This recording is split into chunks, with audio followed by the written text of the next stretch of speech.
Hello guys, masih bersama channel kita ya. Genderuwo adalah mitos Jawa tentang sejenis bangsa jin atau makhluk halus berwujud manusia, mirip kera yang bertubuh besar dan kekar dengan warna kulit hitam kemerahan. Tubuhnya ditutupi rambut besar dan lebat sekali. Genderuwo dipercaya dapat berkomunikasi dan melakukan kontak langsung dengan manusia. Berbagai legenda menyebutkan bahwa genderuwo dapat mengubah penampakan dirinya mengikuti wujud fisik seorang manusia untuk menggoda sesama manusia. Genderuwo dipercaya sebagai sosok makhluk yang iseng dan cabul karena kegemarannya menggoda manusia, terutama kaum perempuan dan anak-anak. Genderuwo kadang senang menepuk pantat perempuan, mengelus tubuh perempuan ketika sedang tidur, bahkan sampai memindahkan celana dalam perempuan ke orang lain. Menurut legenda, genderuwo memiliki kemampuan gendam untuk menarik wanita agar mau bersetubuh dengannya. Kemampuan hubungan seks genderuwo juga diyakini sangat luar biasa, sehingga wanita-wanita korban pencabulan merasa sangat puas dengan kelakuannya. Namun biasanya wanita korban yang disetubui oleh genderuwo tidak akan sadar dengan bersetubuh dengannya karena genderuwo menyamar sebagai suaminya. Nah, itu ulasan sedikit tentang genderuwo, dan saya kali ini akan menceritakan kisah nyata dari seorang wanita yang bernama Ibu Zahra yang telah ditiduri oleh genderuwo dengan menyamar sebagai suaminya. Kejadian ini terjadi ketika sudah 7 hari meninggalnya suami dari Ibu Zahra saat itu, dan Ibu Zahra hanya sendirian di dalam rumah. Ketika tengah malam, tiba-tiba ada yang mengetuk pintu rumahnya. Ibu Zahra pun ketakutan dengan suara ketukan itu. Dalam hatinya, siapa yang malam-malam begini mau bertamu? Karena merasa takut, Ibu Zahra pun tidak mau membuka pintunya.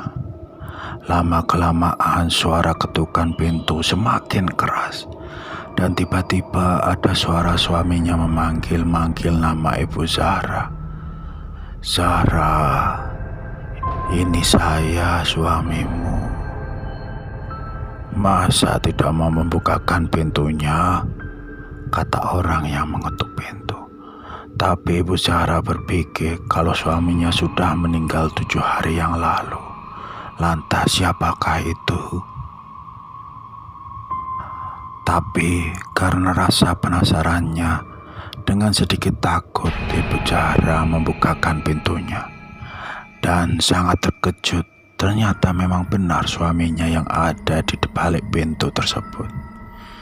Sempat tidak percaya kalau suaminya akan pulang setelah kematiannya 7 hari lalu. Tapi seakan Ibu Zahra terpikat oleh jelmaan suaminya tersebut.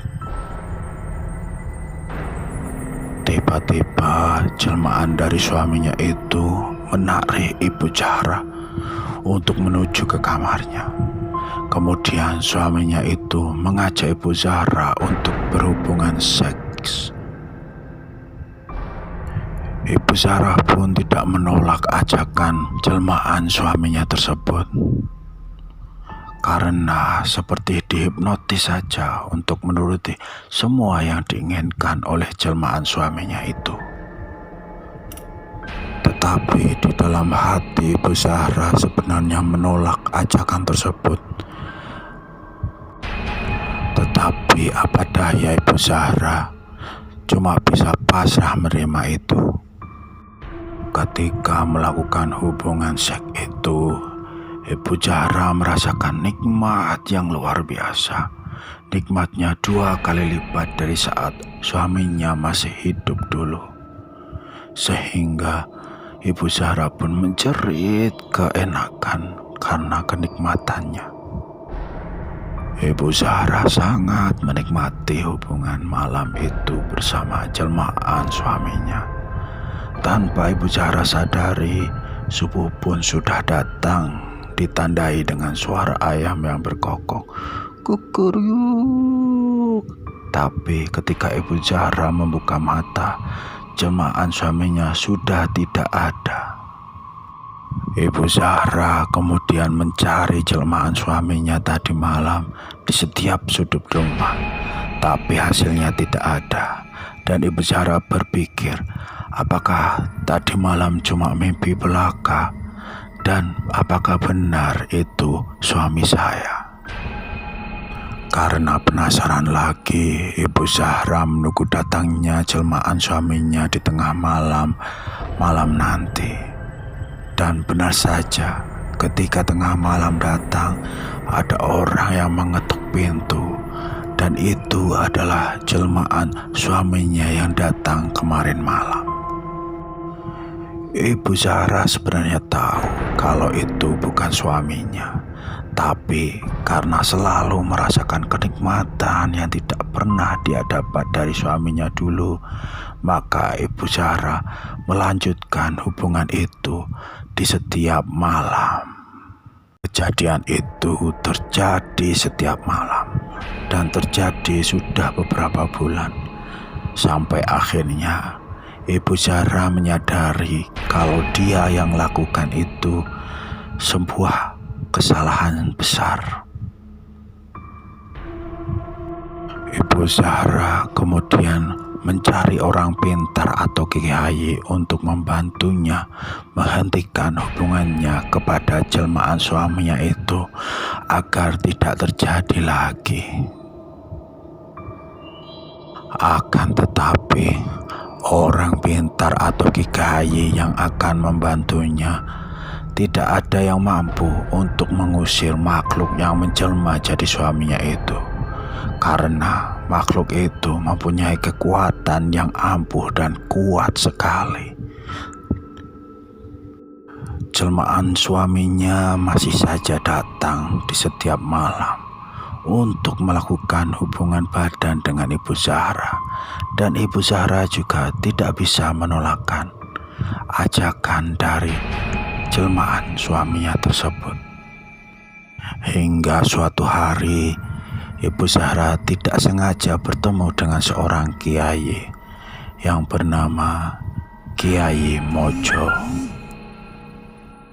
Waktu itu Kiai Mojo melihat kalau wajah Ibu Zahra pucat sekali, gak seperti orang biasanya.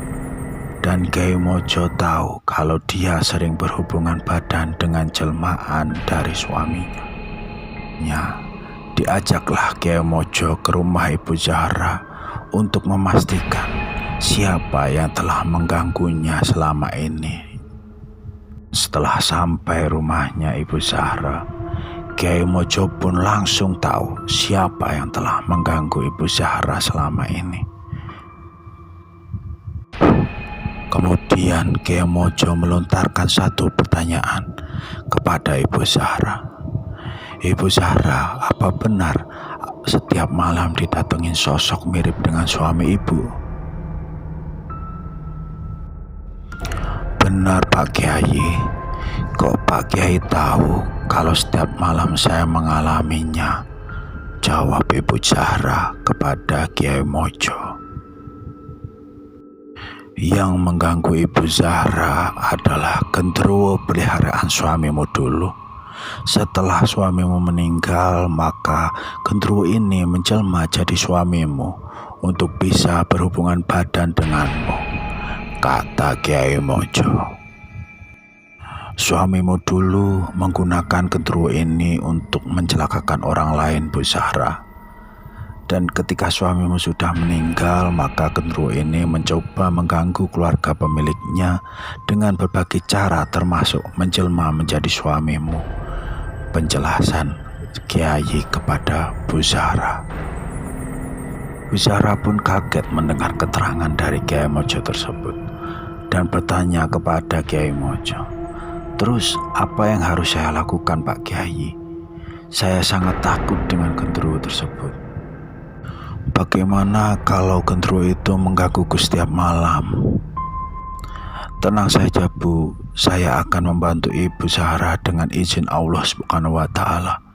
Ibu hanya perlu berdoa agar semuanya bisa selamat. Kemojo lalu berdoa dan mohon pada Allah Subhanahu wa Ta'ala agar Ibu Zahra dijauhkan dari genderuwo itu dan tidak kembali mengganggunya. Setelah pembacaan doa oleh Kemojo, malamnya genderuwo itu sudah tidak datang lagi dan malam-malam selanjutnya pun tidak datang lagi. Ibu Zahra pun hidup tenang. Sekian ceritanya. Terima kasih.